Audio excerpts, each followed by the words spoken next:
မျိုးတွေအားလုံးပဲမင်္ဂလာရှိတော့နေ့လည်ခင်းလေးပါဗျာအားလုံးပဲစိတ်ချမ်းသာကိုယ်ကျမ်းမာခြင်းနဲ့ပြည့်စုံကြပြီးကတ်ဆိုးဘေးဆိုးရန်ပေါင်းမှာကင်းဝေးကြပါစေဗျာမျိုးတွေအားလုံးပဲမင်္ဂလာပါကျွန်တော်တို့ဒီဟာအောင်ပါဗျာ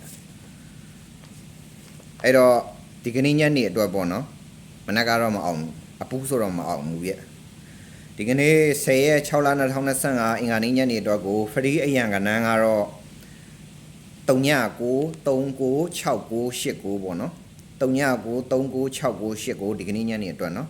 ဒီကနေ့ညနေအတွက်39396989နော်။ဩဝါမေကနန်းက39393938နော်39393938 39ရဲ့39ရဲ့38ရဲ့ဩဝါမေပေါ့နော်။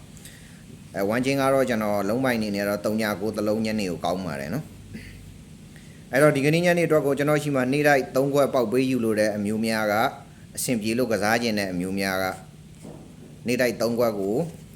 ပေါက်ပေး3000မှာနော်ကျွန်တော်ရဲ့ Viber ဖြစ်တဲ့ဒီဟောင်း Viber 399898143488ကိုလာရောက်ဆက်သွယ်ပြီးတော့ပေါက်ပေးယူလို့ရပါတယ်နော်399898143488ပေါ့နော်399898143488 Viber နာမည်ကဒီဟောင်း Viber နော်39396989အရန်ပေါ့နော်39399338ကအောမယ်ဗျာနော်39396989ကအရင်393938ကအောမယ်ဗျာနော်မနေ့ကလည်း9ခွန်ကြီးနဲ့ပြီးအောင်မေးနေတယ်ပြီးကြတော့99ဆိုတော့တွားရော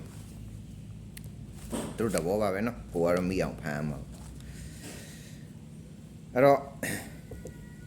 ဒီကနေ့ညနေအောင်မြင်ကြပါစေကျွန်တော်တစ်ချိန်ပဲအောင်နေတယ်နော်3ချိန်မှမနေ့မနက်ကတစ်ချိန်ပဲအောင်နေတယ်ပေါက်ပြီးရော BNB ရော free ရော6ခွန်ပေါ့နော်အဲ့တော့ကြံတဲ့2ချိန်4တင်းနဲ့55နဲ့လွတ်သွားပြီဒီနေ့ညနေကနေကြံတဲ့6ချိန်9ချိန်ပေါ့နော်ဒီကနေ့ညနေရောဆိုရင်စူးစမ်းပေးထားပါတယ်ဗျညနေလဲအောင်မြင်ကြပါစေဗျနေ့တိုင်းတစ်ခွက်ကောင်ရိုက်ချင်တဲ့အမျိုးများကျွန်တော်ရဲ့